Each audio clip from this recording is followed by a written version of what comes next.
Students السلام علیکم۔ امید ہے آپ خیریت سے ہوں گے۔ نکالیں جی کتاب کا صفحہ نمبر، یہ 70 صفحہ نمبر ہے، یعنی پیج نمبر 70 سے۔ صبر و شکر اور ہماری انفرادی و اجتماعی زندگی، اس میں سے سوال نمبر 1، 2 اور 3 ہم نے کر لیے تھے، اور آج سوال نمبر ہے 4۔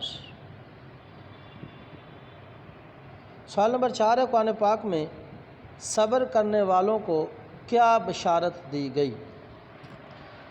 اسٹوڈنٹس، اس کا بہترین طریقہ یہ ہے کہ آپ سب سے پہلے اگر لانگ میں آ جائے تو سب سے پہلے آپ جو آج کا ہمارا سبق ہے، چونکہ صبر کے متعلق ہے، ان کو بشارت کیا دی گئی، تو آپ ابتدائی طور پہ آپ لکھیں گے صبر کا لغوی معنی، اور اس کے متعلق جو 2 لائنیں ہم نے بالکل شروع میں پڑھی تھی اس کو لکھیں گے۔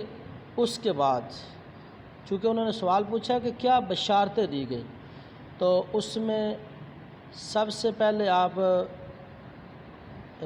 اسی کتاب کا پیج نمبر 70 کے اوپر دیکھیں جی، لاسٹ میں، بالکل لاسٹ میں قرآن کریم میں ارشاد ہے، آگے اگلے پیج پہ آ جائیں، چونکہ ان کو کیا بشارت دی گئی۔ نمبر 1، ان اللہ مع الصابرین، صفحہ نمبر 71، بے شک اللہ صبر کرنے والوں کے ساتھ ہے۔ 1، قرآن مجید میں اللہ تعالیٰ نے ایوب علیہ السلام کو صبر کرنے کا حکم دیا اور فرمایا فاصبر لحکم ربی کا، اپنے رب کے حکم سے صبر کیجئے۔ تو حضرت ایوب علیہ السلام نے صبر کا اعلیٰ مظاہرہ کیا۔ حضرت ایوب علیہ السلام کو اللہ تعالیٰ نے ان کے صبر و استقامت کی بنا پر نعم العبد، یعنی بہت اچھا بندہ قرار دیا۔ تو آپ یہ بھی اس کے اندر ہی شامل کر لیں۔ تو اسی طرح یہ بھی آپ اس کے اندر شامل کر سکتے ہیں، آگے ایک تھوڑی سی چھوڑ کے آگے لائن میں، دنیا و آخرت میں حقیقی کامیابی خوشخبری کے حقدار وہی افراد ہیں جو صبر اختیار کرتے ہیں، چنانچہ فرمایا وابشر الصابرین، اور صبر کرنے والوں کو خوشخبری سنا دیجیے۔ تو یہ اسٹوڈنٹس ہمارا سوال نمبر 4 تھا جو مکمل ہوا۔ آگے چلتے ہیں جی سوال نمبر 5 کی طرف۔ جی غور و فکر کریں ذرا، اس میں صبر و شکر ہونے کی دلیل ہے، یعنی یہ صبر جس کو ہم پڑھتے ہیں اور شکر، یہ ایمان کے کامل ہونے کی دلیل ہے۔ اب اس طرح عبارت جو بن جائے گی، صبر و شکر مومن کے ایمان کے کامل ہونے کی دلیل ہے، یا یہ بھی لکھ سکتے ہیں صبر و شکر کامل ایمان کی دلیل ہے، بس یہی آئے گا جو ہمارا اس سبق کی پہلی لائن میں لکھا ہوا ہے۔ نمبر 2، قرآن کریم میں شکر کے متعلق بہت تاکید آئی ہے، یعنی شکر کا دامن اپنے ہاتھ سے ہی نہیں جانے دینا۔ اچھا جی، اس کے بعد ہے قرآن کریم میں اللہ تعالیٰ نے ایوب علیہ السلام کو صبر کرنے کا حکم دیا، بے شک اللہ صبر کرنے والوں کے ساتھ ہے۔ یہ چونکہ ہم صبر ہی پڑھتے ہیں تو اس لیے اسی انداز میں صبر لفظ ہوتا ہے۔ دکھ تکلیف کو اللہ ہی دور کر سکتا ہے۔ تو اسٹوڈنٹس، یہ تھا آج کا ہمارا MCQs، نہیں اس میں ہم نے کیے، ابھی میں وہ بھی کچھ چیزیں بتا دیتا ہوں آپ کو۔ اس میں اللہ تعالیٰ نے صبر کرنے کا حکم دیا حضرت ایوب علیہ السلام کو۔ اچھا، اسی میں MCQ یہ بھی بن سکتا ہے کہ نعم العبد کس نبی کو کہا گیا؟ حضرت ایوب علیہ السلام کو۔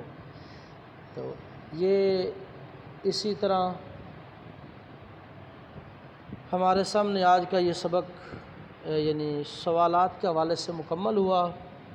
تو امید ہے آپ اس کو اچھی طرح یاد کر لیں گے۔ ہماری کچھ ریڈنگ باقی ہے، میں ذرا وہ بھی آپ کے سامنے کر دیتا ہوں۔ پیج نمبر 70 پہ آئیں جی۔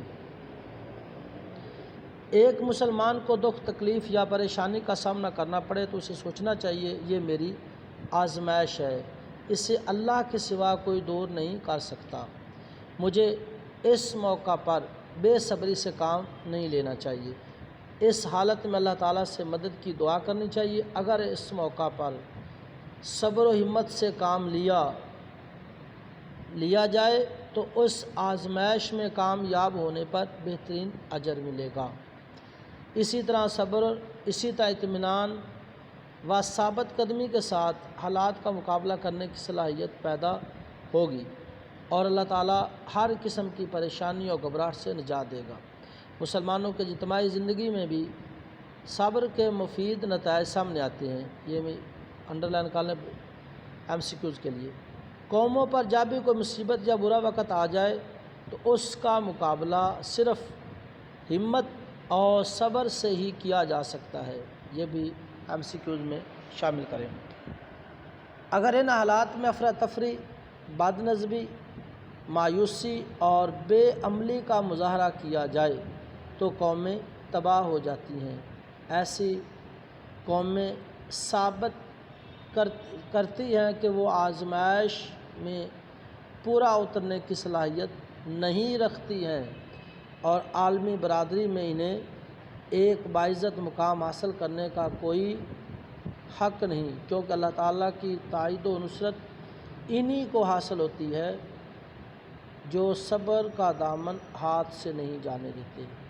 تو اگلا تو ہم نے ریڈنگ کر ہی لی تھی، تو اسٹوڈنٹس امید ہے آپ اس کو اچھی طرح یاد کریں گے۔